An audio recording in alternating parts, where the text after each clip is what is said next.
Стадион, емисија за вашата вистина. Слушате Стадион, добре дојдовте во редовното издание, изборите помина, и знаеме речи сите информации, кој победил, кој изгубил, у суштина никој не изгубил или сите изгубиле, ама во своите обраќања до јавноста велат дека се победници. Некој заради тоа што најмалку изгубил, некој заради тоа што добил повеќе градоначалници, гласови на советнички листи, меѓутоа тоа е политиката и политичарите никогаш не паѓаат на граб. Еден друг сегмент ние сакаме да обработиме, еден млад човек се вика Емир Хасановик, вели дека не се главни меѓуетничките проблеми, туку главен проблем во оваа држава кој што ќе треба некако да се балансира, да се решава е тој меѓугенерацијски да не го наречам судирама длабок јас. Имаме од една страна луѓе кои што живеат од 20-тиот век и со својот мајндсет живеат во тој 20 век и луѓе кои што се милениумци, кои што се Z генерација и сега најново алфа генерација. Наши гости Ристе Савески и Ана Марија Велиновска.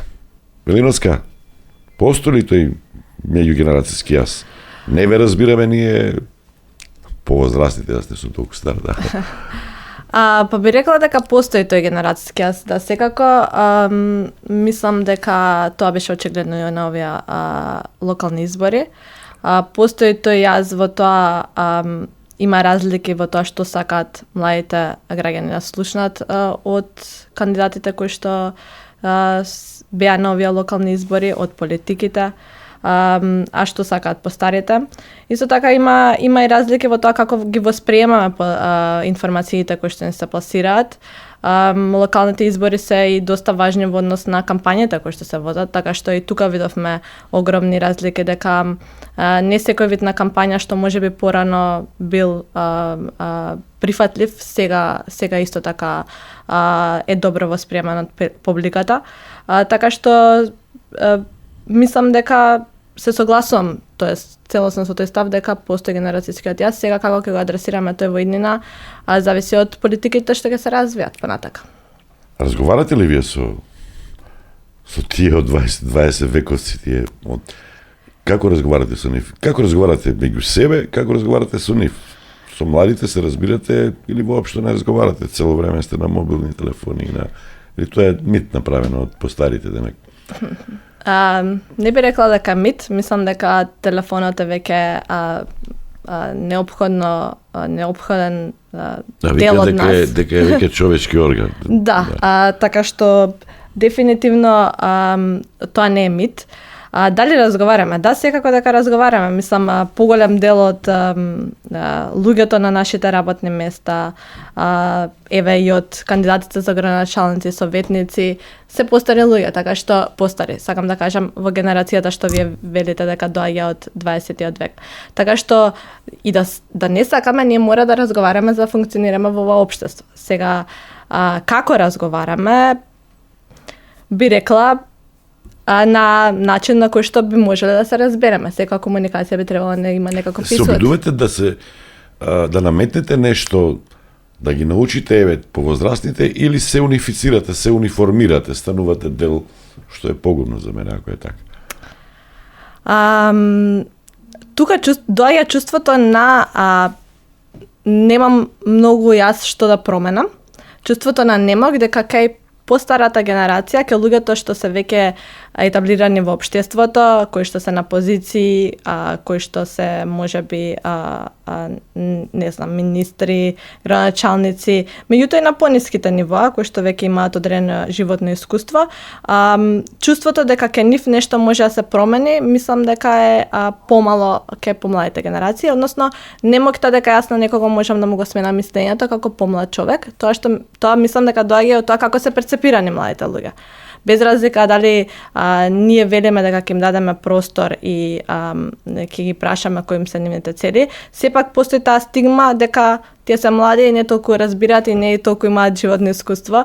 Така што јас мислам дека тоа се уште постои во нашето општество и се надам дека во иднина ќе успееме да го надминеме. Видовме дека по изборите видовме дека и младите луѓе имаат интересни нови идеи кои што може да ги дадат на дебатите, вие го спомнавте и Хасановиќ.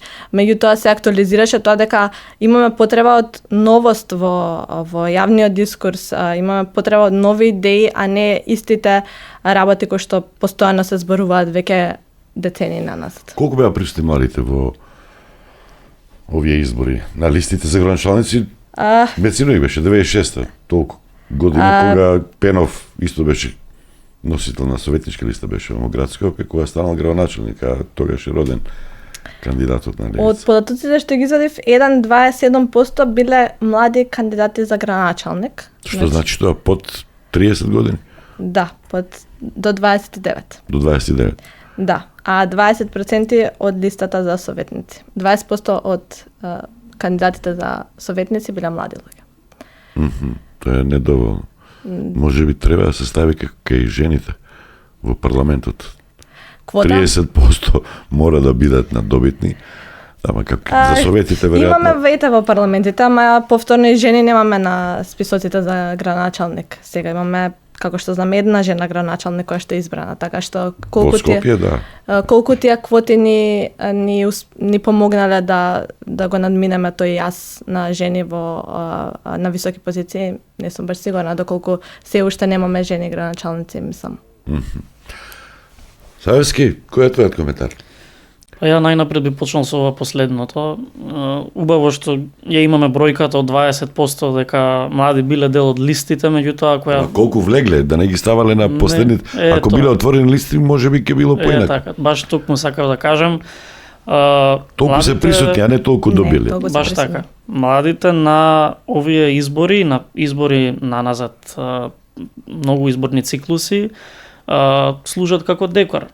Да покажеме дека нашите кандидатски листи се доста отворени, шарени и еве имаме ние и млади луѓе. А младите луѓе ги пополнуваат само долните места, очекувано недобитни места.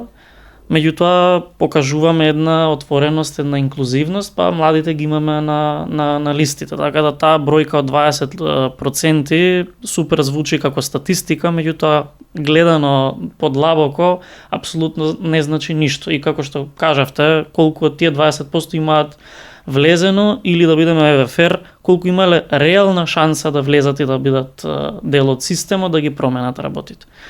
Сега би се навратил на јазот, на првичното прашање што го споменавте. Мислам дека има генерацијски јаз. Во Македонија има на многу полиња јаз и поларизација. Што е проблемот? Тие повозрастните ветерани се жените што побрзо се мажите, што и не може да се разбереме тоа ли се или не. Во што се состои тој јаз?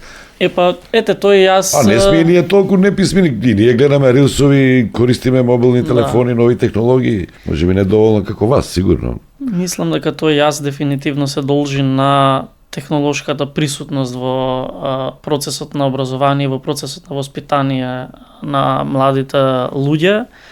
А тој јас всушност се гледа и конкретно еве во изборите и во политиката. Колку од младите се заинтересирани да учествуваат на избори, да излезат да гласаат. Ние сме сведоци дека голем број на истражувања покажуваат дека младите се апсолутно апатични за учество во јавниот живот и главно мото име не се замарам со политика. Меѓутоа, со самото тоа оставаат повозрастните да одлучуваат за нивната судбина, сметајќи дека они, како што кажа Ана Марија, не можат да ја променат нивната сегашност, не можат да ја променат нивната иднина. Во однос на комуникацијата, повторно мислам дека се должи во тоа колку биле технологиите, новите технологии присутни во процесот на воспитание, во процесот на растење. Мислам дека за нас помладите генерации, особено за генерацијата Алфа, кои се уште помали од нас, телефонот, апликациите на телефонот, начинот на комуникација бил присутен од моментот на нивното активно созревање, да речем. Визуелна или видео генерација, како вика. Така. Всушност, еве, некоја да почнеме од најосновното гестикулација за телефон на повозрастните генерации, па дури би ја сметал и мојата генерација, која ќе каже да телефон ќе ви текне на ваква гестикулација. Помладите генерации сега прават вака за телефон. Значи воопшто тој генерацијски јас ќе се и понатаму ќе се продлабочува и со нашата генерација и новиве генерации што доаѓаат. Кој беше Цукерберг? Вели вака може и после ќе имаме очил или чип некој, не знам што ќе се случува. Да. Тоа вас не ве загрижува, не? Или веќе толку брзо оди напред технологијата што ништо не може да не изненади. Технологијата има станато дел од нашето секојдневие, нашиот начин на функционирање, всушност представува една продолжена рака, едно помагало како да функционираме, да действуваме подобро. Сега, дали некоја вештачка интелигенција или паметни научари ќе ни помогнат или ќе ни одмогнат и ќе бидат опасност или не, тоа пак зависи од самите нас и како ние ја користиме технологијата, меѓутоа чекорот, би рекол, чекорот на кој се развиваат технологиите е застрашувачки. Од аспект дека ние не можеме да, ние како човештво зборам сега, не можеме да го следиме тој чекор на напредок и да се навикнеме на промените кои ги носат новите технологии.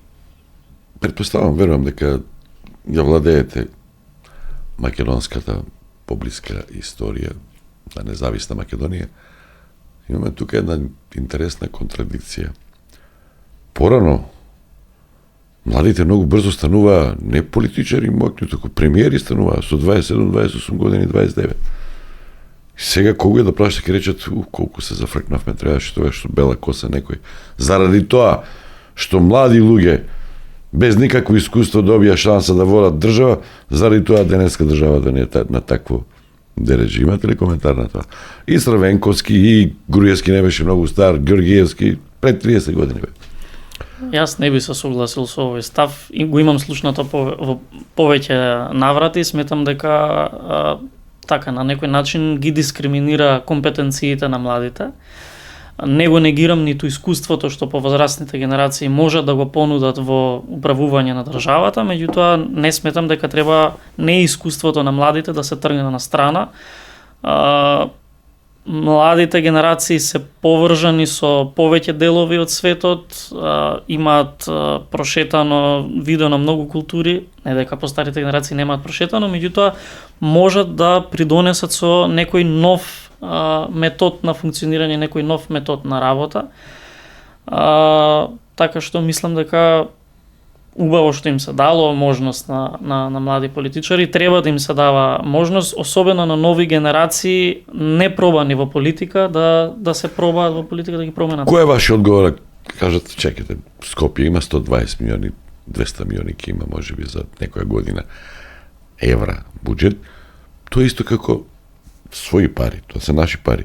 Своји пари да одлучиш да ги дадеш на некој. Дали би ги дал на дете, на млад човек од 27 години, или би ги дали на некој искусен? Ова прашање му беше поставено меѓу другото и на Мецинови. И тој вака одговори. Дали вие на чесен и на искрен би ги дале парите, или би ги дале на некој кој што е дел од некој корумпиран, бандитски и лоповски систем? Да одговориме? Да разговараме ние, ова е подкаст. Секако. Прво не се согласувам, мислам дека да се каже дека државата ни отишла во погрешна насока заради еден-два премиери кои што биле во тој момент млади. Мислам дека е многу голямо поедноставување на работите.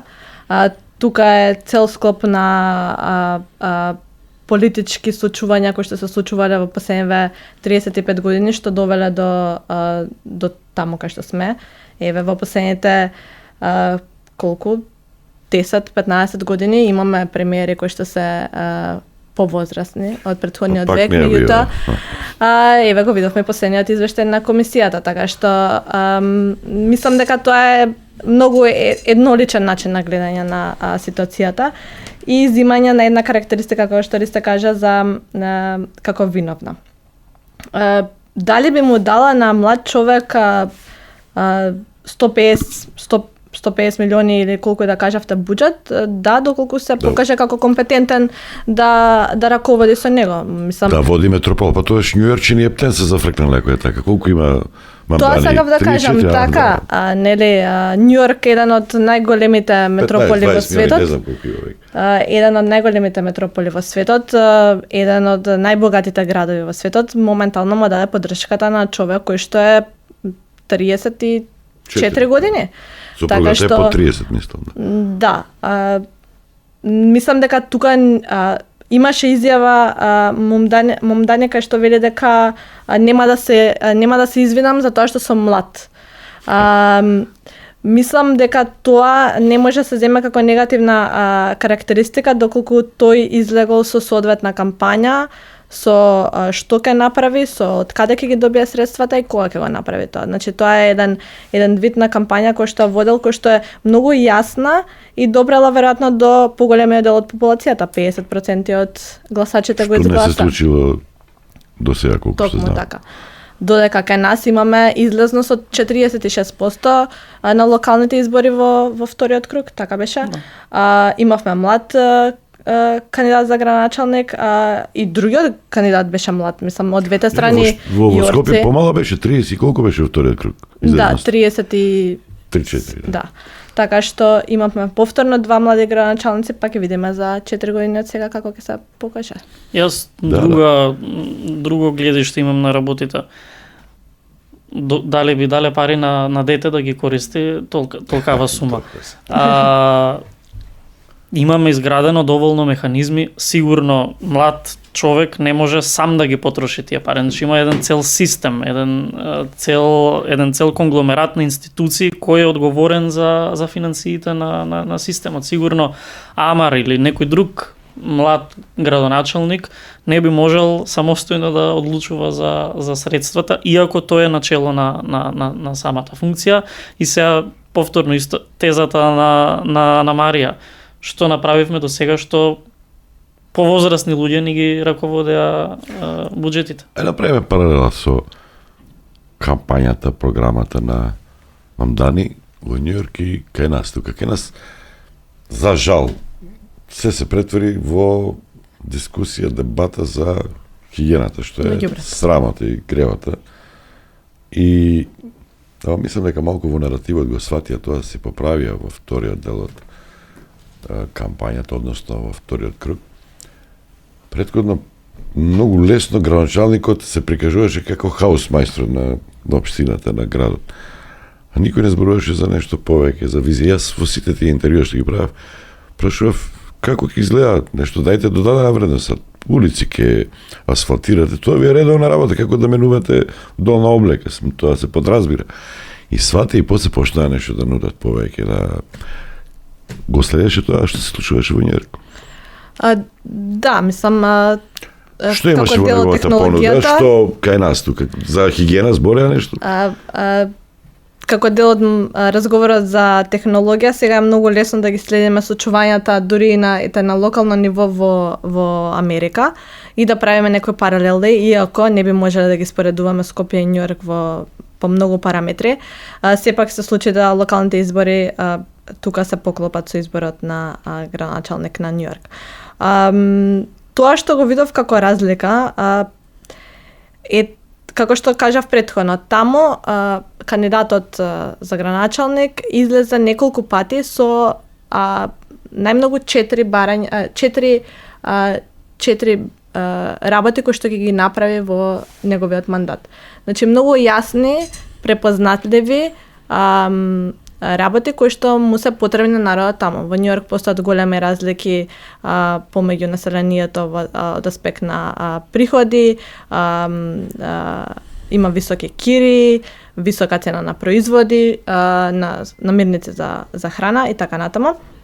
И он излезе со 4, може да ги споменеме, нели, посебни продавници со намалена цена на производи, замрзнати кири, што имаше понатаму. Бесплатен превоз. Бесплатен превоз и грижа за децата, бесплатно здравствено осигурување за децата под 5 години. Тоа е многу повисоки, демек тоа е работа на федералната или на централната власт, кај нас не се охрабрија, не се осмелија тоа да го направат, се бавеа со сосема. Токму така, и таму имаше закани кои дојдоа од председателот, од Трамп, за тоа дека средствата на Њујорк ќе му бидат скратени доколку победи. Да, речемо, јас ќе бидам ноќната мора на... Јас сум ноќната мора и ќе бидам, на Трамп. На Трамп. Така што во кампањата неколку пати беше прашан што ако средствата беа скратени. Што ако средствата на Њујорк му се скратени од федералната влада. И он излезе со економски план за тоа како да го надмина. На кого ќе зголеми такси, колку пари ќе се повлечат од тоа, каде ќе бидат инвестирани. Тоа е јазикот, без разлика дали тие активности ќе бидат исполнети, дали тоа е добро или не навлегувам во тоа. Меѓутоа тоа е јазикот кој што е прифатлив за народот, посебно за младите, да знам што ќе се направи, кога ќе се направи и како ќе се направи. Значи не ни требаат нас абстрактни политики за ние да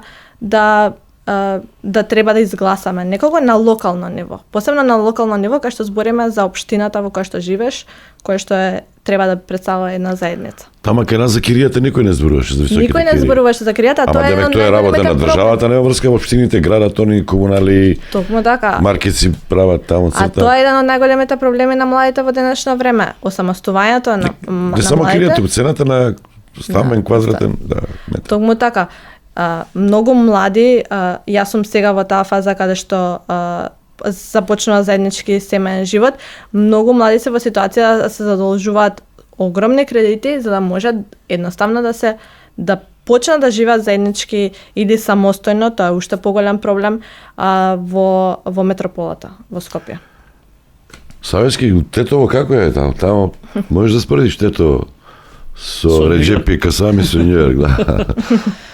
Па најнапред околу предизборните кампањи, мислам дека политичките партии тука кај нас се заостанати уште од начин на водење на кампања од 90-тите години. Значи, кога се распишуваат избори, политичките партии имаат една листа на посети во тие 20 дена што треба да ја реализираат и таа секогаш е стандардна. Првиот ден средба со пензионери, вториот ден средба со занаетчи, третиот ден средба со културни работници и така се до 20-тиот ден.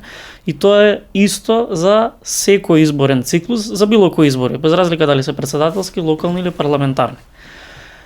На тие средби секогаш се зборуваат истите работи, бидејќи се разбира не се смениле 90% од нив и за жал и тука го гледаме на почетокот аналогијата што ја направивме, јазот помеѓу очекувањата на младите и очекувањата, односно понудата на политичките партии.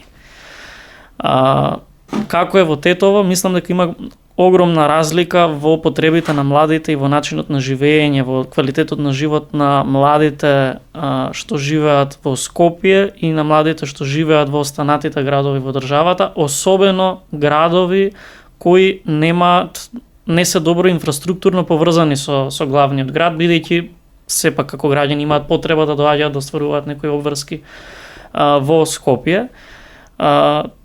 Ние секојдневно имаме контакт со млади луѓе, млади средношколци од Делчево, Македонска Каменица, Пехчево, луѓе кои живеат секојдневно таму, кои учат во овие градови, немаат директен превоз со Скопје. И мислам дека тоа е една поврзана појава, немаат никакви активности надвор од училиштето. Значи нема никој што може да им понуди нешто надвор од училницата, каде што они може да се дополнително да се развиваат, да учат некои работи што не може да ги научат во училницата.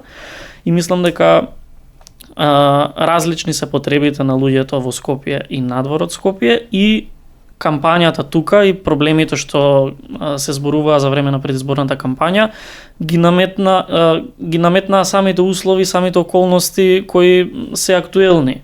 Нечистотијата и ѓубрето, расфрланиот смет во Скопје беше секојдневна сцена во изминатите, година-две.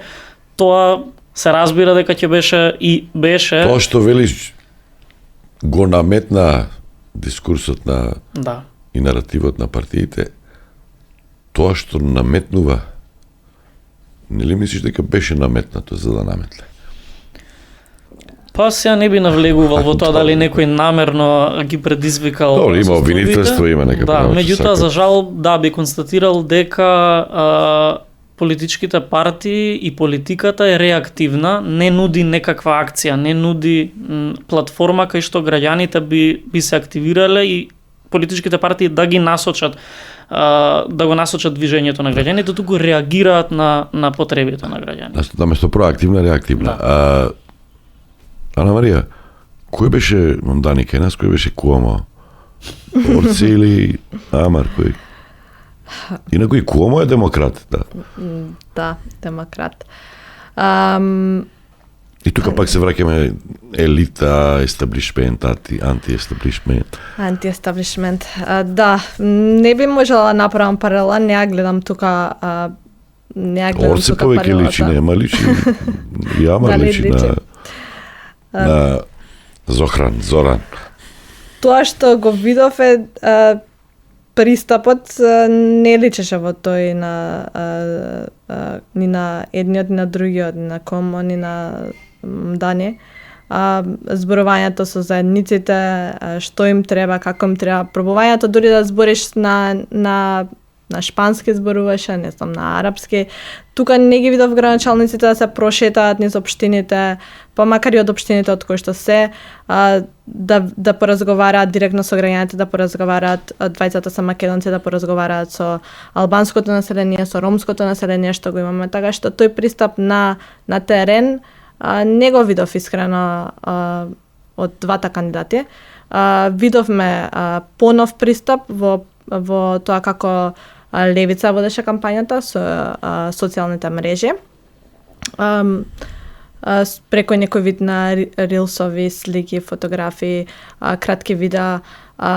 Тој иновативен дел го видовме, додека пак ВМРО сметам дека водеше кампањата онака како што Ристо добро ја објасни, на начин на кој што на нив им е добро познат и очигледно тој начин на крајот од денот успеа 90.000 гласови. А имаше и следев на социјалните мрежи, имаше коментари од жители на Сара и на Шуто Ризери. И нивната критика беше зошто ми го барате гласот, а никој од вас не дошол, ниту Амат, така. ниту Орце. Значи, новите технологии не го исклучуваат комуницирањето на терен, со заедниците, со луѓето, со самото тоа што ќе ги посетите, ќе разговарате со нив, изразувате длабока почит. Или зошто го барате гласот, никој од вас не веде да му достои со без разлика која е мојата идеологија, која е на крајот на кришата на локални избори, идеологијата и не треба. На крај граначалникот е на сите, тој и да не ја застапува мојата идеологија, треба да ги застапува моите потреби, нели треба да реагира на нив, така што не ги видовме да прошетат и да прашаат кои се потребите, не знам, во Шуто Ризари, во Гази Баба. Ѓубрето беше само еден дел, веројатно е само еден дел од проблемите со кои што се соочуваат граѓаните. Во последните 4 години имавме многу проблеми од јавен превоз, ѓубре, нефункционирање на Јавниот превоз Данела пред Мамдани беше она со бесплатниот, не го реализираше, само да видиме тука сега фалеше дали ќе го реализира. Како ќе го реализираме тоа?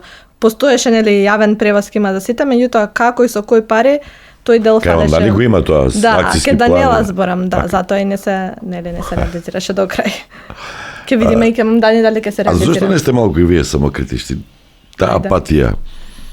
За кој виновен се? Пак ние повозрастите или вие сте незаинтересирани некако? Јас очекував од тие независни листи малку заради, ако не друго, многу поедноставениот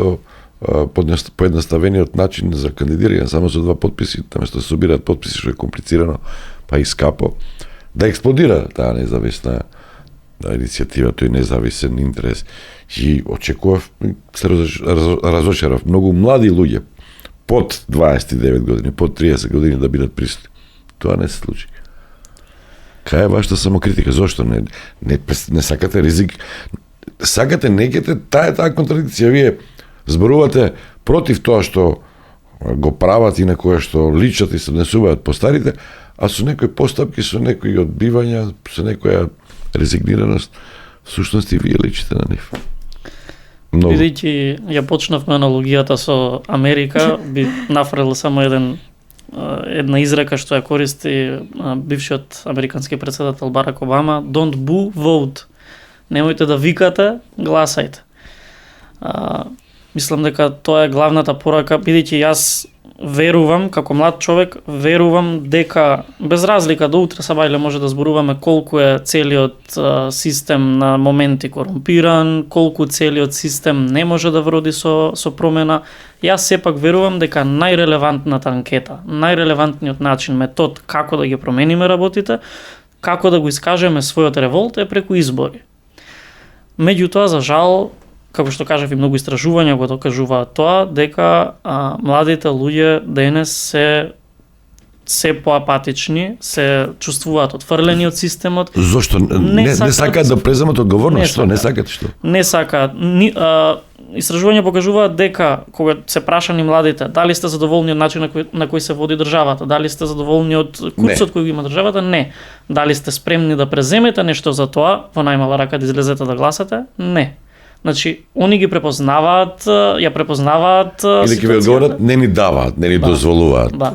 А не знам дали е едноставно не веруваат дека со излегување на избори може да ги променат работите, дека нивниот глас е вреден и дека нивниот глас нема да се изгуби во еден многу поголем океан на политика, на задкулисни игри. Меѓутоа, сега повторно мој став, сметам дека не е така и дека доколку не ни се допаѓа бинарниот систем на функционирање на двете најголеми политички партии, доколку не ни се свиѓа општо некој кандидат, доколку не ни се свиѓа политиката, имаме начин на кој може тоа да го искажеме, а тоа се само изборите.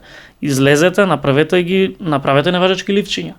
На тој начин ќе покажете дека не му верувате на системот, а не со пишување на Facebook статуси или коментирање на кафе. На тој начин системот вас не ве слуша. Ако вие се изборувате со другарите дека не ви се свиѓа животот во Македонија, излезете и кажете го тоа на ливче. Ана Марија, се согласуваш дека ви не остасува тој револуционерен код, бунтовен? Да бидете... Како беше тоа? Срамота е да не бидеш хипик или левичар или бунтовен, не знам, револуционер до 35-6 години, а после тоа е глупаво, после 40-50. Да останеш таков. Да, се согласувам до одреден степен. Што е, јас од моје време, иако вие сега зборуваме за јас и ке речите кој знае што, јас кога бев студенти беа на вистина бунтовни, револуционерни, протестира. Иако беше СФР, беше една партија, може би носталгија, како сакате наречете го тоа кај мене, ама јас сум сигурен дека беше така, затоа што има факти. Сега младите, нека ајде на тереги, се случија многу кај нас поводи за да излезат, да протестираат, да не ги споменувам, не Боже да се повторат трагедиите како во Кочани, не почувствував таква бунтовна енергија. Тоа е вистина и тука треба да бидеме само критични, да кажеме дека го немаме тој бунтовен дух. Гледаме во регионот, имаме примери како организирањето на српските студенти моментално се одвива и колку време пружаат отпор на власта. Кај нас, за жал, го нема тој порив да се промени нешто на некој пореволуционерен начин. И тука мислам дека би навела две причини. Првата причина зошто младите еве сега моментално гледаме дека имаме вакуум во таа политичка сфера кај што втората партија која што досега беше најголемата партија СДСМ сега изгуби со огромен порив и дека тука може еве има отворен простор за некој друг да може да се покаже да стане партија која што би била која што би била во опозиција. Меѓутоа политиката кај нас има негативна конотација. Прво тоа. Значи, кога ќе спомнеме политика кај нас, има обојност кај младите? Да. Одвратна им е веќе. Да, тоа мислам дека е нешто што прво заради нашиот јазик политика го сметаме и креирањето на политики, законите, било каква стратегии и така натаму, и политика како политички партии. И тука мислам дека се создаде во последните од самото осамостојување на државата до сега е создадена таа нека одбивност према политиката, која што доаѓа од тоа како политичките партии функционираат и како постојано во тие нивни политички структури се напредува на начин на кој што веројатно не секогаш се по знаењето, компетенциите тој систем. Така што тука мислам дека кај младите има негативно гледиште на тоа што би значило доколку јас се вклучам во политика. Мисля дека најчесто тоа значи работа. Да, дека најчесто тоа ќе треба да значи дека ќе треба да одам да завршувам работи, да лепам плакати или не знам ти што за некој претседател и така натаму. Прашањето е дали не сакаат или не добиваат шанса. Не им оставаат простор, или веќе и да им оставаат простор не се заинтересираат. Сака. Ова мислам дека веќе не сакање да се вклучи заради тоа што мислиш дека тоа е нешто негативно и нема зашто да се вклучуваш. Валкано, да, неморално и така натаму. И така натаму, да. Така што тоа мислам дека е првата работа, а втората работа е што мислам дека немаме некој позитивен пример во последно време на движење од младите. За жал не се случи, нели, трагедијата што не се случи. Последен пример беше организирањето во 2016 година. Меѓутоа таму видовме дека тоа не вроди со некој успех и мислам дека таа разочараност дека било пробано во минатото не толку одамна, пред само 10 години, ни 10 години, и тоа не успеало, тоа создава чувство на разочараност, на размислување дека што и да направам, тоа нема да се случи. Меѓутоа, мора да бидеме, како што кажавте, само критични и да кажеме дека тој дух за промени недостасува кај младите луѓе и на крај би рекла дека тоа многу и зависи од комфортната зона во која што тие сега моментално се наоѓаат. Земено и лично искуство и од нашиот круг на бидување гледаме дека младите кои што најверојатно завршиле одреден степен на образование, нашле работи во приватниот сектор, се комфортни во зоната во која што се и едноставно не сакаат да го трошат своето време и енергија во свет во кој што е многу брз за... Зборуваат ли за политика младите? Или зборуваат за убави работи, фини, кај ќе прошетаат? Како тече разговорот на... Зборуваат кога ќе дојде проблемот. Меѓу млади луѓе. Кога ќе има проблем, како сега со ѓубрето, најнаш сите зборуваат за политика.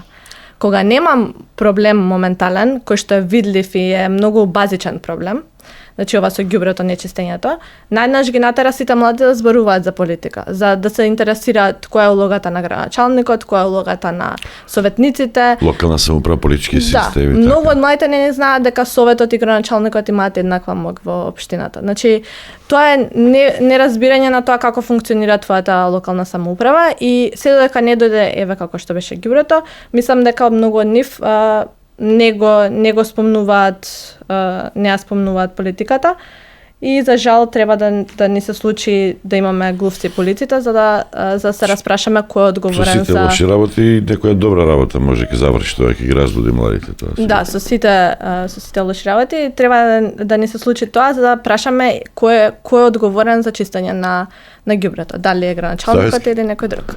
Така гледаш? Тоа е коренот на проблемот. Моментот дека не се замараат со политика младите, не се замараме со политика, доведува до некој проблем, што после ќе не наведе да се замараме за политика, меѓутоа разговорите на младите мислам дека се движат во насока на личности во политиката. Претежно тоа им е главна преокупација.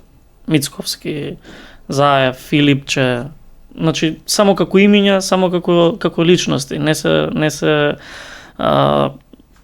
замараат за по длабинска анализа на системот или да видиме како можеме ние да учествуваме или кој е одговорен на вистина у целокупниот систем. И повторно околу борбеноста, го спомна примерот од 2016. Имаме примерот пред неколку месеци. Токму така, да. Што ако се собраа млади луѓе, протестираа, каков резултат видовме ние од тие протести? За сообраќајните несреќи? И за сообраќајната несреќа, и за кочани. Кој беше епилогот на протестите? Системот се обиде да се уплаши најнапред од самото движење, наместо да го охрабри и да застане на страната, бидејќи сите ние и луѓето што се дел од системот, политичарите се исто граѓани на оваа држава, исто го дишиме истиот воздух. Место да застанат на страната на тоа што беше актуелно во тој момент, системот се обиде да го задуши тоа движење. И тоа испраќа она второто вие што го спомнавте, дека не им се дава на младите можност да бидат борбени и покрај нивната апатичност и А ги личи младите да бидат и бунтовници, тој филм, не знам, и без причина. Битно е да, ако нема такво нешто, немаш баланс, балансот го прават тие и тие. Генерализиравте ли од аспект на присуството на младите, под нивните потреби, че не зборуваме за општи, туку за фокусирани работи, присуството во програмите на градоначалниците, на политичките партии за овие локални избори? Или ги нема никаде? Нема време поради ѓубрето, поради што имаше друго интересно, загадувањето на воздухот, нешто фокусирано на младинските потреби, младински домови. Колку тоа да звучи комунистички младински домови во Франција денеска извонредно функционираат. Тој волонтерски пристап. Има законот за младинско учество и младински политики. Во програмите ги имаше ли? Дали сте присутни сега на изборите? Искрено немам анализирано дали навистина или ова што го гледале, дали некој ги спомна младите или? Мислам дека многу мал дел од кампањата и од политичарите и од кандидатите за градоначалници, дури за советници ги опфатија младите како посебна категорија, повеќе зборува за младите од аспект на спорт, од аспект на култура.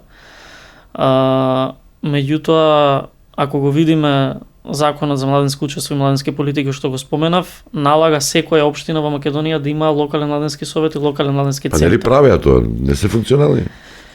Од 80 општини, моментално има 21 општина што има локален младински центар. Не зборуваме за совети се уште немаме точни податоци колку општини имаат формирано. Тоа е законска обврска? Тоа е законска обврска на сите. Што не им пушите кривични пријави на сите тие што еве тука малку бидете бунтовни револуционери. Не си не го реализирале, не го имплементираат законот, значи обврската, законот му е налагал неа градоначалник или совет кој да е. Законот моментално не предвидува санкции, не. Затоа сет на граѓански организации поднесовме предлог за измени на законот за младинско учество и младински политики што би предпочитал санкции за градоначалниците директно, бидејќи ако не го удриш по кесе човекот, нема како подруго да под джебот, нема како подруго да се обврзе дека ќе ги реализира работите кои му се според закон предвидени.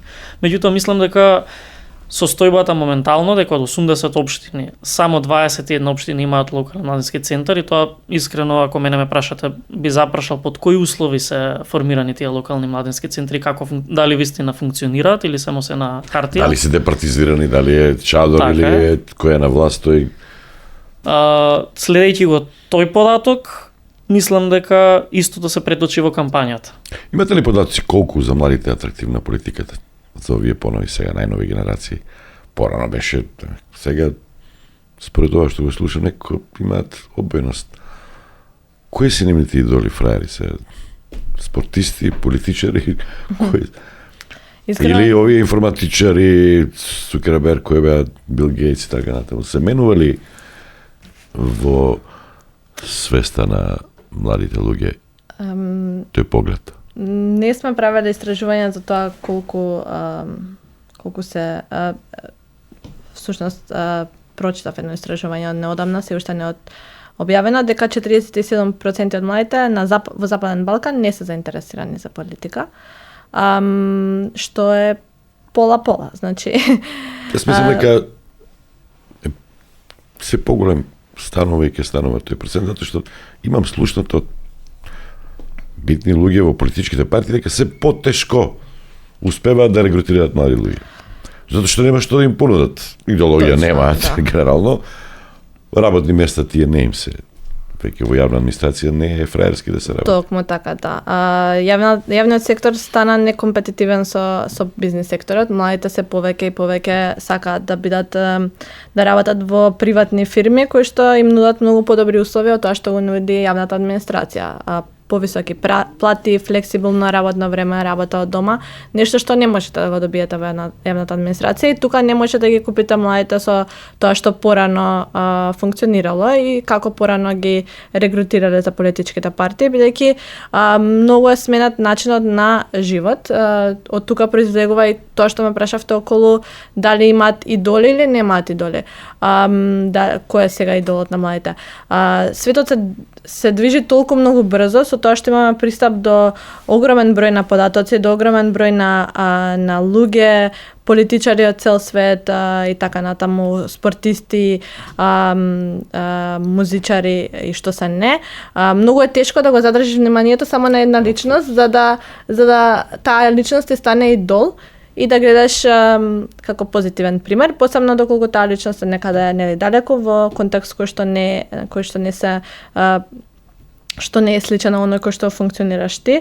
Така што од тој аспект мислам дека тешко е во денешно време да ги купиш младите на начин на кој што порано може да се купат. Само купувањето треба да биде преку овозможување на подобри услови за работа, за живот и така натаму.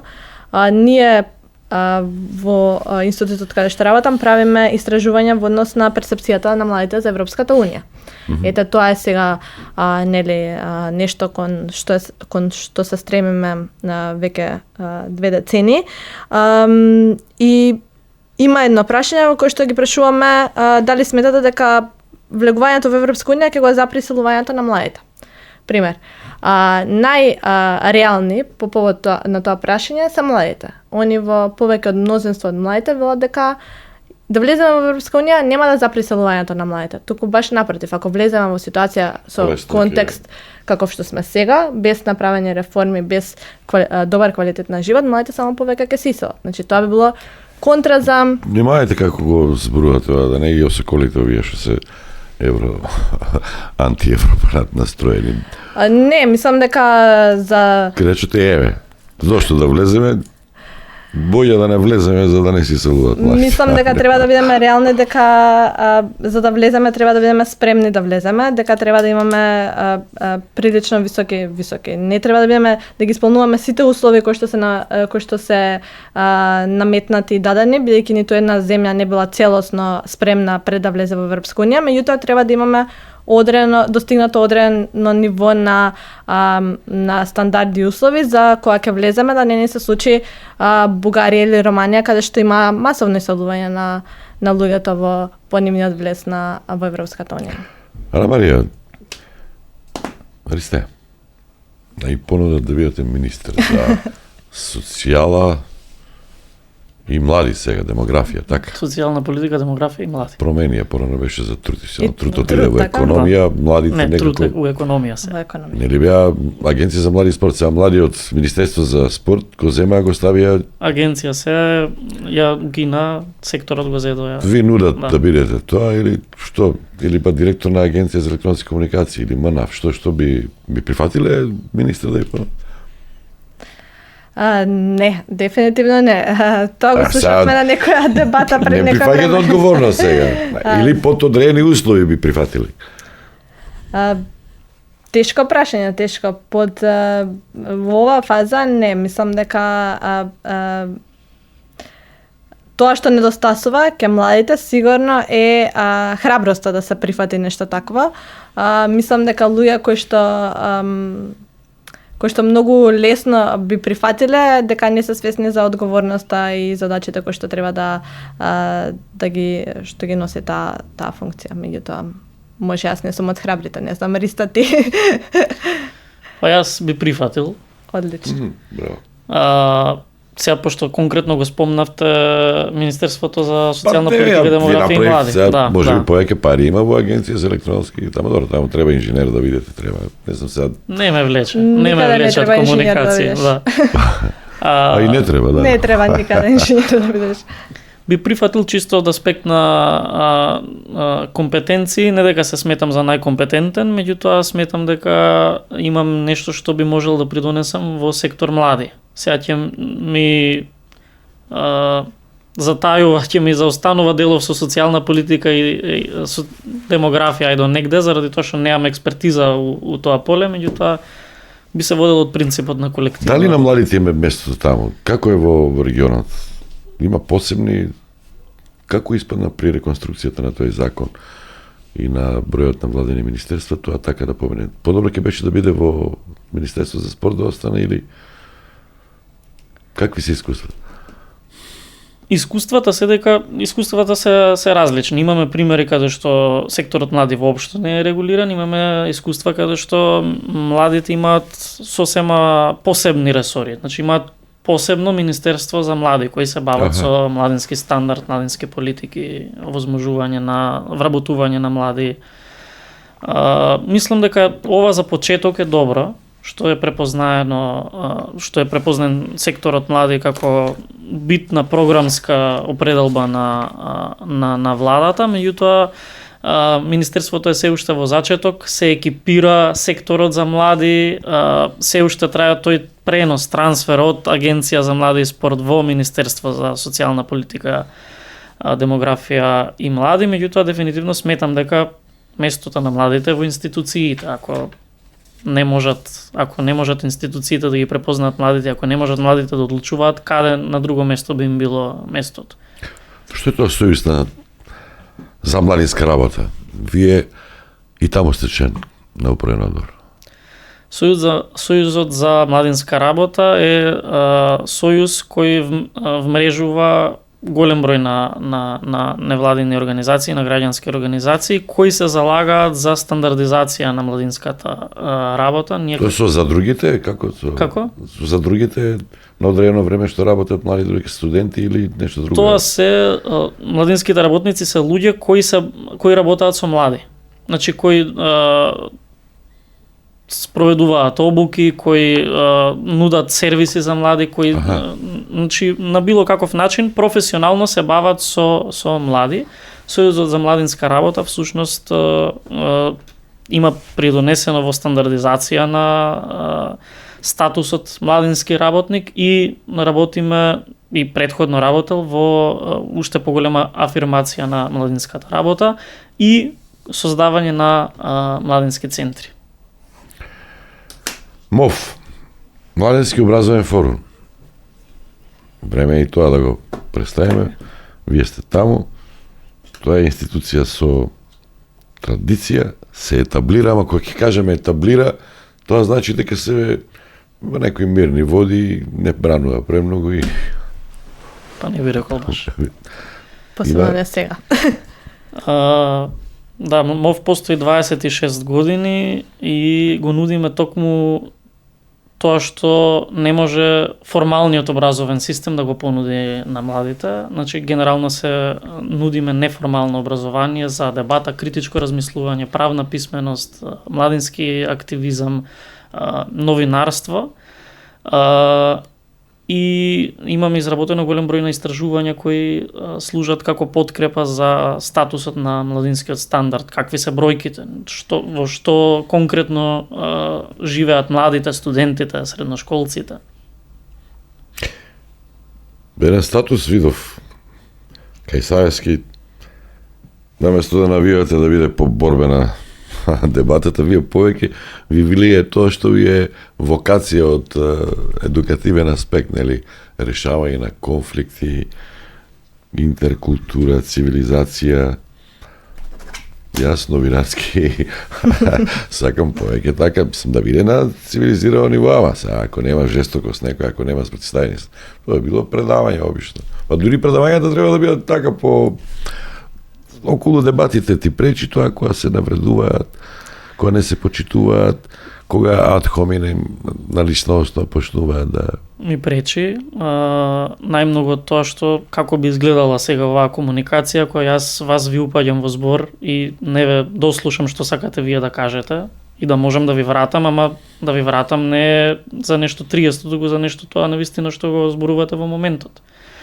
Тргам од аспект на тоа дека ние, средношколците, ги учиме конкретно на еден парламентарен начин на дискусија и на дебата. Значи, дебата која има формат. Слушањето е многу битна работа, не само така да знаеш да можеш да го така е.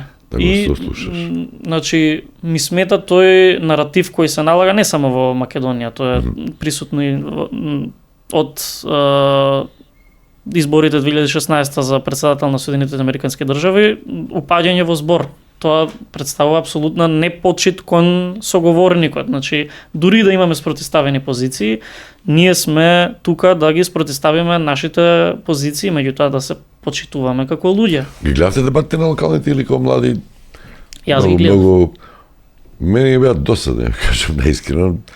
Не понудија дури како начин на покривање на избори, веќе ми е, може би треба малку и ние новинарите покреативни да бидеме повеќе, да се фокусираме на конкретно ветување и да правиме анализи како е таму речено, па да видиме колку тоа му е само ставено на хартија на кандидатот и колку е тоа остварливо, дали лаже и така натаму.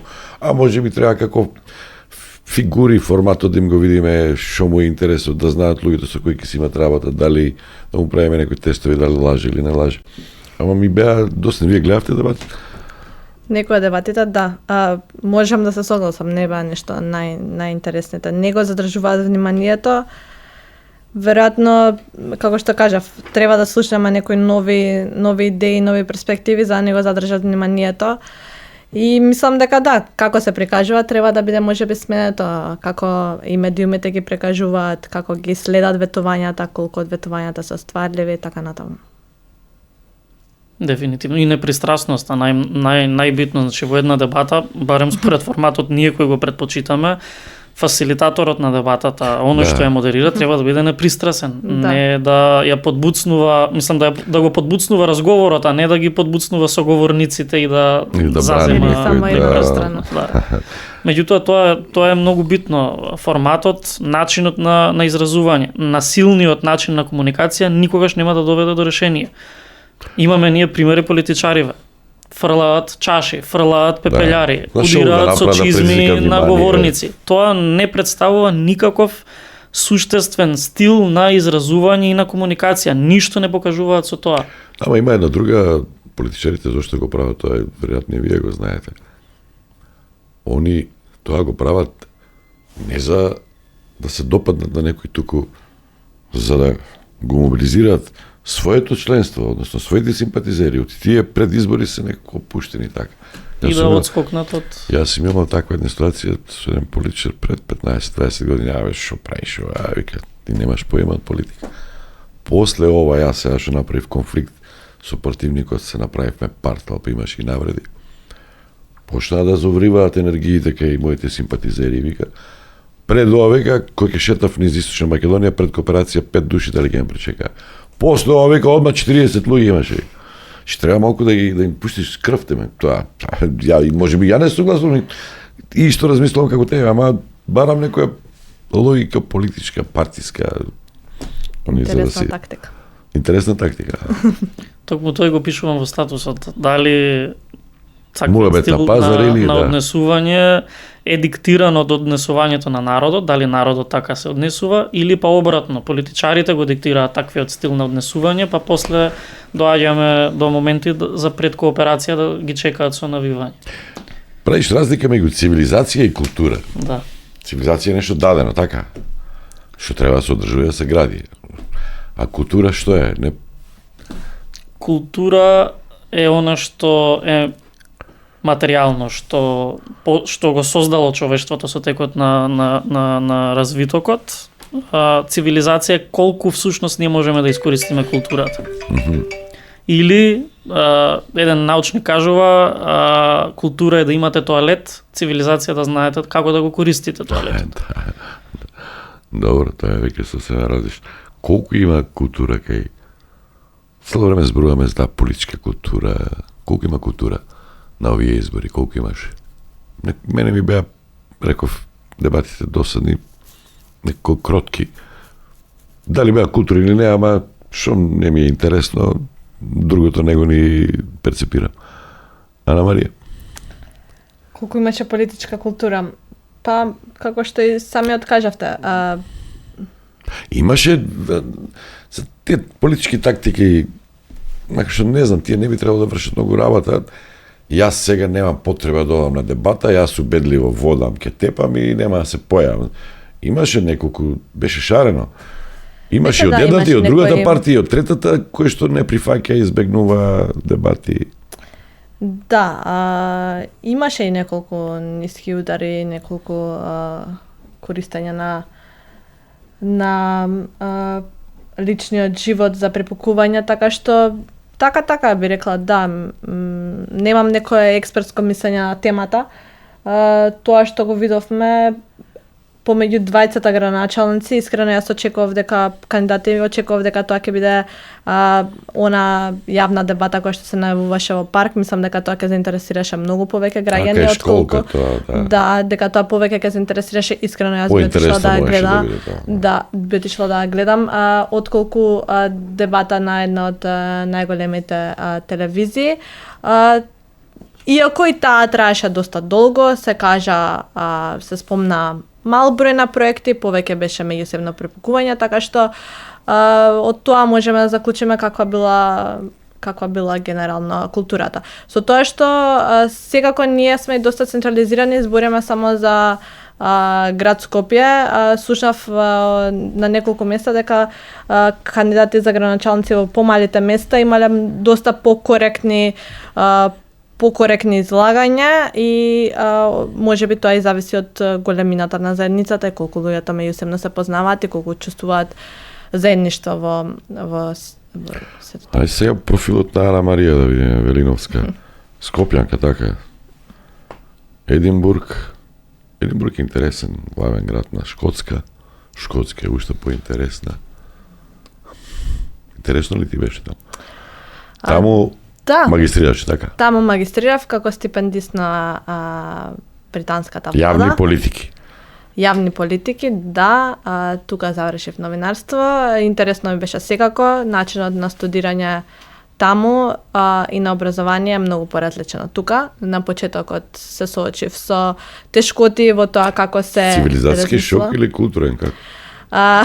Би рекла образовен шок во тоа како се каков е односот помеѓу професорите и колегите, како се полагаат испити, нестандардно. Како да? Подругарски е, менторски, секако, не е надмен професорот? Не, секако не е надмен професорот. Имате пристап до професорот во секое време. Не сакам да кажам дека тука нема пристап. Јас сум имала позитивно искуство и тука на правниот факултет. Најмногу од аспектот на како се тераат студентите да размислуваат и како се полагаат предметите. Нема она класично бубање кое што го има кај нас по одговарање усно, туку јас полагав единствено на пишување на есеи со критичко размислување, поточно треба самостојно да прочиташ многу страни, многу автори и од тоа да извлечеш да направиш некоја анализа. И тоа е нешто што јас... Направи ChatGPT, тоа вешка интелигенција. Тогаш немаше во тој период, кога јас студирав пред 6 години, не беше популарно. Немаше вештачка. Сега лек што е на лице место ќе те тера да пишуваш, така? Не знам кои се сега начините за студирање, меѓутоа јас кога бев немаше, веројатно сега е многу полесно тоа го направиш. Тогаш требаше да седнеш и да прочиташ и сам да размислуваш како да ги формулираш аргументите и како да ги подкрепиш. И едноставно една интересна работа што би ја извлекла е тоа што се што ќе напишеш и се што ќе објавиш треба да биде подкрепено од некој друг, бидејќи они паѓаат од тезата дека е многу тешко да измислиш топла вода сам. Дека се што веќе ќе го кажеш, веќе постои во литературата и ти едноставно треба да го подкрепиш со соодветен извор. Така што тоа е начинот на студирање. Јас за жал бев во период кога фати COVID-19 кризата. ме фати на половина од студирањето, така што не можев целосно да го доживам тој културен шок, бидејќи немав можност целосно да истражам Велика Британија. Шкотски научи нешто или не го збори, тоа е екзотичен јазик. Се зборува? Прилично е тешко да се разбере нивниот акцент, меѓутоа... Не, англиски, зборувам за шкотски, за нивниот... Не. Многу ретко на универзитетот кај што студирав се наоѓаа шкоти кои што се таму израснати, родени и така натаму. Се станува збор за доста универзитет со многу странски студенти. Младите како се третирани таму? Политика сакаат повеќе од тука од Македонија или имаат ли младински совети, што имаат таму? Јас ја пишував мојата магистарска теза со нивната национална младинска агенција. Тоа фокус е уште, да? Да, со нив во соработка пишував за колку младите луѓе во Шкотска имаат влијание врз креирањето на политиките. Бидејќи во тој период работев тука во младинска организација, па ми беше интересно да ги поврзам, да направам компарација. Отвореноста на институциите за младите е голема, релативно секаде постојат локални младински совети. Шкотска, како што знаете, има делови кои што се доста изолирани, нема многу население, посебно островите што се во северниот дел, така што тој принцип на колективност, на заедништво таму доста е поистакнат, бидејќи се многу малку се, сакам да кажам, малку граѓани во тие делови. Јас секаде каде што прашав за интервју и за пристап, ми беше дозволен, така што тој аспект мислам дека младите се доста поприфатени. Имаат поголем пристап до институциите во тој период, јас кога бев во Шкотска. Креативни индустрии. Тоа е специјалност, така? Да. Културна размена без политика. Па станува збор тука за Берлинскиот процес, паралела со Отворен Балкан, ама да. И Берлинскиот веќе, не знам колку, Отворен Балкан замре веќе. Да. Не е умрено уште, ама... Во изумирање. Да, не е како викаш, го прогласивме короната за умрено. Да, Берлинскиот процес, регионална иницијатива, поттикната од Германија во период кога евроинтеграциите запира, пред 11 години веќе, 2014 година е првиот самит.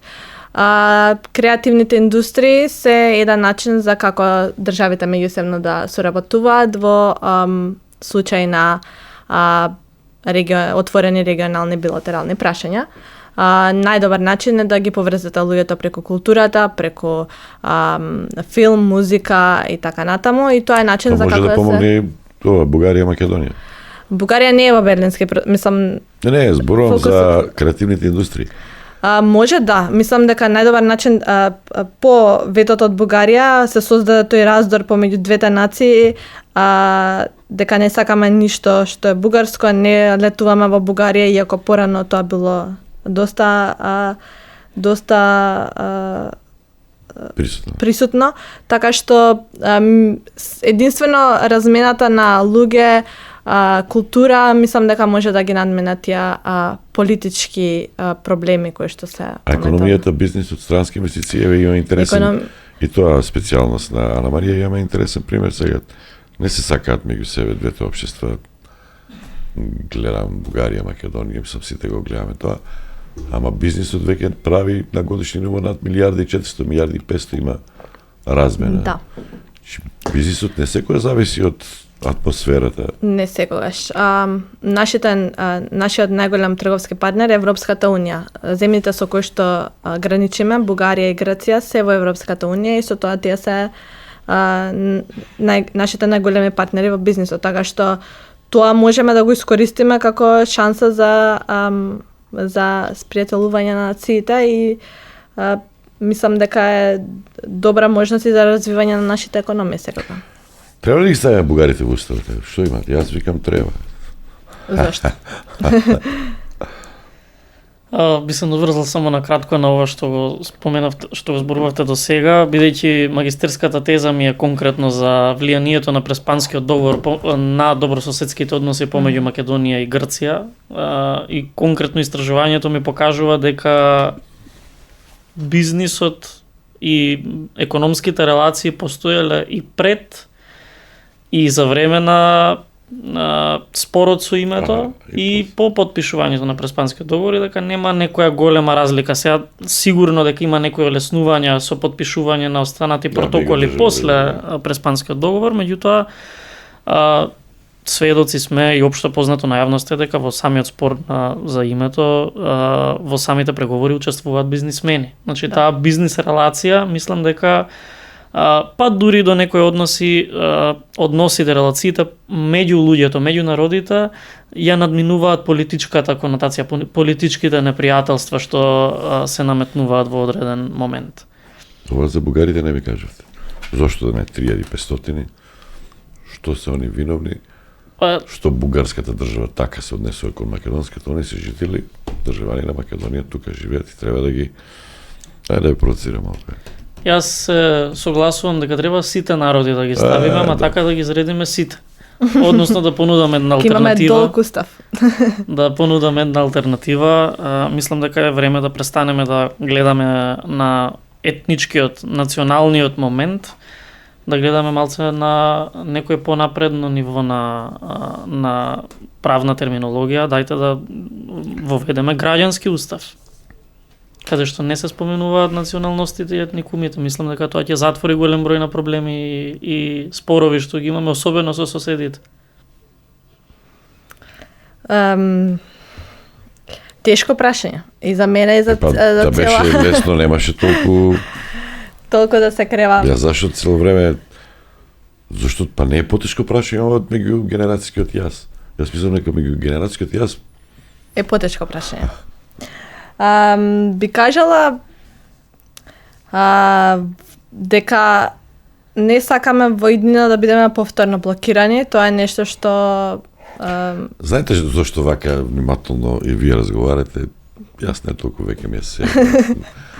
Затоа што ја да кажете, веднаш ке нас те ставаат во некој одма. И тука се враќаме враќаме или СРСМ е тоа на таа култура политичка. И тука се враќаме на зашто младите не се. А мојот штаф е на пример полиберален, одма ти си комуњар или тоа мене ми веќе не ми ни пречи затоа што И тука се враќаме на тоа зашто младите не се вклучуваат во политика и зашто не сакаат да бидат активни, бидејќи веројатно веднаш ќе бидат обележани како дел од една или друга политичка партија. Тоа што го работам и тоа што го гледаме е дека ако не ги вметнеме бугарите во уставот, за сега процесот нема да проложи и ќе биде запрен. Тоа се силни зборови од Европската унија, е нешто на кое што државата во 2022 се согласила. Веројатно виновникот тука не е само Европската унија со која што моментално преговараме, значи не преговараме со Бугарија, бидејќи ова барање ставано во нашата преговарачка рамка и со тоа станува дел од нашите преговори со Европската унија, и тоа е аргумент кој што го користи Бугарија, дека едноставно тоа не е билатерално прашање, туку е дел од нашиот процес на преговарање. И тука треба да се запрашаме и што се случило во 2022 за да стигнеме во тој момент да бидеме така условени. Меѓутоа, тоа што го видовме пред 2 дена со извештајот е дека и покрај и да не постои тој услов,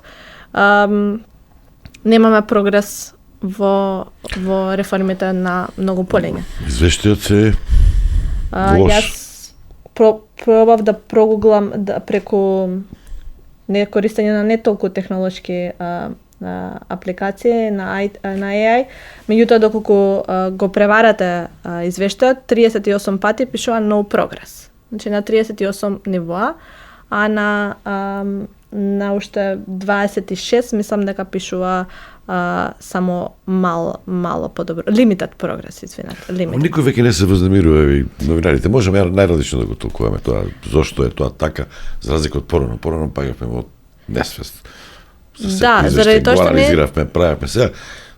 Дали луѓето се заситени, а можеби се исплашени. Или едноставно не ни треба извештајот не ни кажува нешто што не го знаеме, сите го живееме животот тука и знаеме дали има прогрес или не. Веројатно кого и да прашате, ќе ви каже што се сменило во измината година и дали почувствувало некаков вид на прогрес. Посебно младите да ги прашате, Прецизни се, точни се тие, затоа што има соопштение од власта, тоа е инструмент за да се врши притисок. Да го решиме ние ова, да не е проблемот со бугарите, извештаите ќе бидат многу поубави, пореални. Не сме биле толку лоши, како што викаат. Секогаш може да се застапува и таа полемика, не викам не, можеме да кажеме дека извештајот е по Они се оригинални. суров. Прв пат има термин во едно соопштение извештајчија, така. Извештајче, да. Извештајче. Можеме да кажеме дека извештајот е по суров за нас, можеме да кажеме дека или може да кажеме дека нашиот извештај е реален, а па на другите земји можеби малку разубавен. На Албанија и Црна Гора постои таа опција, меѓутоа тоа што на крајот од денот е важно е, како што кажав, како ние тука живееме и дали ние реално сме почувствувале некаков вид на прогрес. Дали ние сме понапред или поназад од другите земји, и тоа го видов денес како дилема, дека ние сме на понапред од Албанија, се однесува на подготвеноста по поглавијата и колку нашето законодавство е прилагодено на Што ни врши работа тоа, ако они имаат отворено колку поглавија, ние немаме ништо, Токму уште така. немаме започнат. Токму така што извештајот може да се толкува на премногу начини, меѓутоа мислам дека најголем репер се граѓаните и како тие се осеќаат во однос на промените што се За случуваат младите тука. пишува нешто, не? За младите не пишува, само за граѓанските Освен дека операции. не се осмелуваат да се женат, не се мажат, паѓа наталитетот, демографите, тоа пишува така. Не пишува такви работи. Тоа секако беше дел од дискурсот на владеачката партија дека треба да расте. Ама ме интересен момент од образованието, темите тоа некако помина така, родова еднаква се изфрлени. Да, мислам дека не И се тоа Европска унија многу јасно го многу јасно со многу прецизен јазик зборуваат, меѓутоа и тука повторно станува збор за извештај од 100 страни. За тој извештај да стигне до сите луѓе, за да биде разбирлив, треба некој да седне и да го преработи во многу прости реченици да го прераскаже на народ. Значи никој не треба да очекуваме дека еден млад човек или не млад, може и постар граѓанин ќе седне и ќе го чита извештајот. Станува збор за јазик на Европската унија кој што е доста бирократски, користат тешки зборови. Едноставно не можеме да очекуваме дека човек што оди на работа, се грижи за семејството, плаќа сметки, има милион други животни проблеми, ќе седне и ќе го чита извештајот на Европската унија. Знаеш која е институција која што речиси секојаш има позитивни моменти во сите извешти до сегашни на Европската Народната банка. Народната банка за Други има фискалната некој? политика. Други има ли некои? Нема така. Не, има пофалби. Позитивно е како Министерството за европски прашања се труди, бидејќи го организираат и го координираат целиот процес за реформската агенда, меѓутоа од тоа што гледаме со министерствата е дека и да постои желба за работа, сепак и нивните капацитети се доста мали во исполнување на сите. Ристо, имаш да дадеш нешто така? Околу извештајот го немам детално разгледувано, не би можел да Да привршуваме полека. Дали ова влие негативно во тие ваши нов извештај пред Нова година или после Нова година? Да. Ново наскоро. истражување имате и тоа во Институтот за демократија, Societas Civilis, така Да. се вика, е обврска на Ана Марија Велиновска. Дали овие работи влијат на тие истражувања?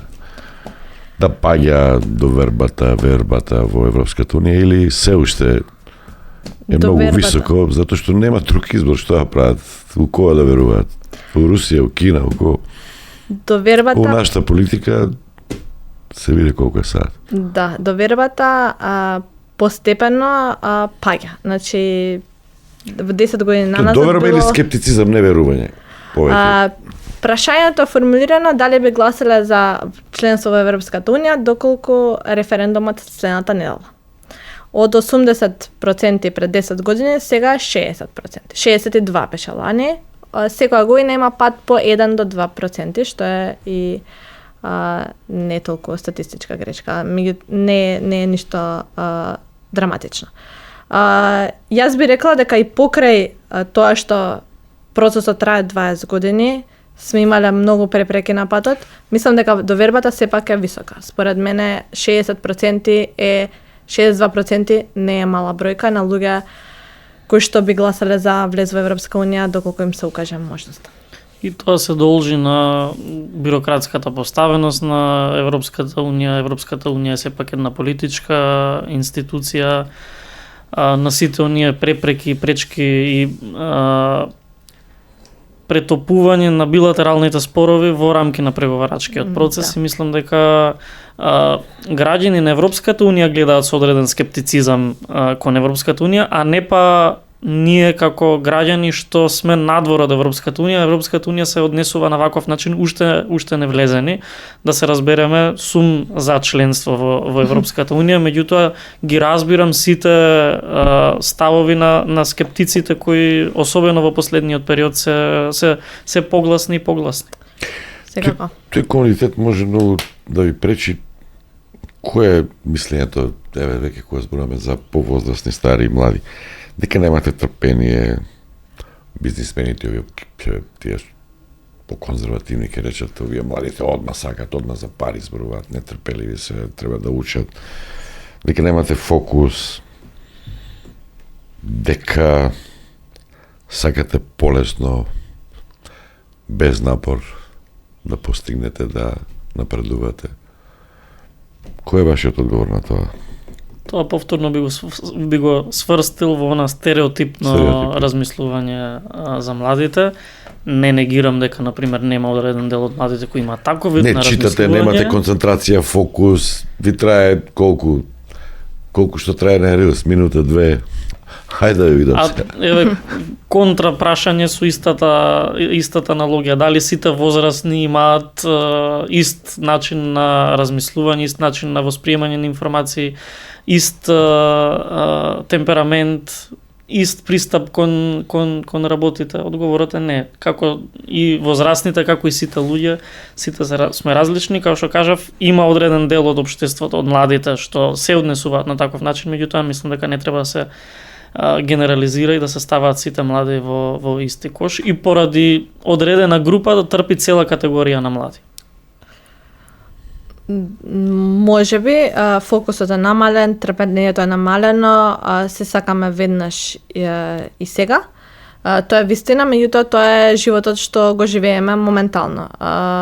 Кога ќе споредиме зошто еден млад човек би си рекол зошто да чекам 20 години за Европска унија кога можам да се иселам во Европска унија и да работам во Европска унија. Значи светот отвори отварањето на многу на пазари, технологијата, пристапот до информација дека некој во Америка заработува заради TikTok и заради YouTube видеа, а ние тука сме заглавени во некои конзервативни начини на функционирање на работа и така натаму, едноставно наложува дека младите сакаат многу повеќе од тоа што може да го добијат сега тука. Гледаш ли телевизија? Да, гледам. Од што мораш, од и таква ти е работата или? Да. Иначе не би гледала. Иначе да имам работа во приватен сектор, веројатно не би го гледала. Како се информираш? Како се информирам јас? Телевизија, генератори на вести, портали и така натаму. Како би се информирала ако не работиш во институтот, да правиш анализи и да мора да правиш, како се вика тоа, истражувања? Како би се информирала? Исто како што се информираат сите мои врсници. Тоа што ќе ми излезе на Инстаграм, иако користам TikTok, јас не користам, меѓутоа помладите користат, тоа што ќе ми излезе на TikTok и Инстаграм, тоа ќе ми информира. Значи тоа што ќе го направи Инстаграм популарно, тоа ќе биде фокусот на моето внимание. Така се... Последен филм, од кога не си гледала филм? Филмови гледаме сите. Гледате? Netflix, да. Netflix? Секако. Значи не се оправат тие што велат дека филмот може да изумре. Не, Со- филмови се гледаат. Страт, сат и по два. Барем тука Зборуваме мислам дека за се уште трпение, филм. за концентрација. Да, мислам дека се уште сега. И тоа сакав да кажам, младите често ги обвинуваме дека фокусот им е 30 секунди до 1 минута. Еве, последните неколку денови имаше дебати со млади луѓе. Знаете ли колку млади моја генерација ми пристапија дека ги гледале дебатите кога воопшто претходно никогаш не помислувале да гледале дебатите. Проблемот е и кај нас, кај новинарите, кај уредниците, ние не ве препознаваме вас. Имаме и ние проблем. Мислам дека Наместо треба да ви се даде викаме простор повеќе. на нови идеи и тоа е нешто што ако слушнеш нешто ново, а што не се повторува 30 години наназад, веројатно ќе те заинтересира да дознаеш нешто повеќе. Освен истражувања, клипинзи што гледаш, читаш за избори, за Европска унија, некоја книга, белетристика, последно време си прочитала. Да, секако да, фан сум на книги, на лесни романи, викенд романи, се уште, така што Кои такви љубовни, како да, љубовни, божикни филмови, се што во ова денешно време прави да релаксира. не релаксира, а мислам дека е добре дојдено, бидејќи е доста брз и стресен живот, така што сите млади пробуваат да се релаксираат на начин на кој што можат. Исте прашање за тебе. Запамти си Се освен весници. За секако може Весници слушнав само кога ќе бидат оставени во кафичето. Бидејќи тоа практика сега. А хард копи не? Користи ли сум. пенкало? Да. Јас? Да, младите не. Да. Еве. Не, А младите, овие алфа што се тие користат. Мислам дека тестови да, или се на компјутер веќе не. Мислам дека во школите се уште се пишува со пенкала. Телевизија гледаш? телевизија гледам, радио додека се возам во кола, исто ми служи као извор на информирање. Па, радиото има повеќе шанси да преживее од телевизијата, ја така мислам сега. Нема врска. Генератори на вести ми се најпримарен извор на информирање. Гледам да ги одбегнувам социјалните мрежи затоа што имаат одреден алгоритам пристрасност на служење на вестите. Меѓутоа се информирам и преку социјалните мрежи. Што ти Вести е си гледам. последно прочитано буџетот за социјала, млади и демографија тоа? Или програма некоја? Не, може би некоја анализа за Македонија и Грција последно прочитана. За односите како се развиваат, како се одвиваат? да. И ќе имаме ли пак проблеми или во добра насока? Со Грција? Да. Мислам дека не. Мислам дека ќе нема да имаме проблем. Да завршиме со што ве нервира е така негативно. Што најмногу ве нервира? И генерацијски, и државно, и општински, и колеги на работа, и Да се Статус пожалиме. квото. статус квото. Да, медиокритетот. Мислам дека секоја гледна точка, мислам дека статус квото е секогаш она што гуши, она што не нуди напредок. И во однос на политика, и во однос на секоја сфера на животот. Статус квото. No progress, што би рекла. А извештајат. Со тоа да завршиме, ако имате уште нешто да дадете. Да завршиме, мислам на нешто Гласавте ли позитивно. на изборите? Позитивно, гласавме секако да. Ај позитивно кажете нешто. Позитивно мило ни е Што ве ни се нервира, дава- што ве радува? Мило ми е што ни се дава, што се дава простор на млади луѓе да ги искажат своите ставови, така што тоа е позитивна нота што може да И излече. јас сум изненаден. Може би трае Сите. повеќе од сат и 20 минути, 30, гледам. Држите концентрација, не погрешни сме имали. Може би дека не користиме TikTok, па нивото на концентрација ни е повисоко. Може би. Стадион, емисија за вашата вистина.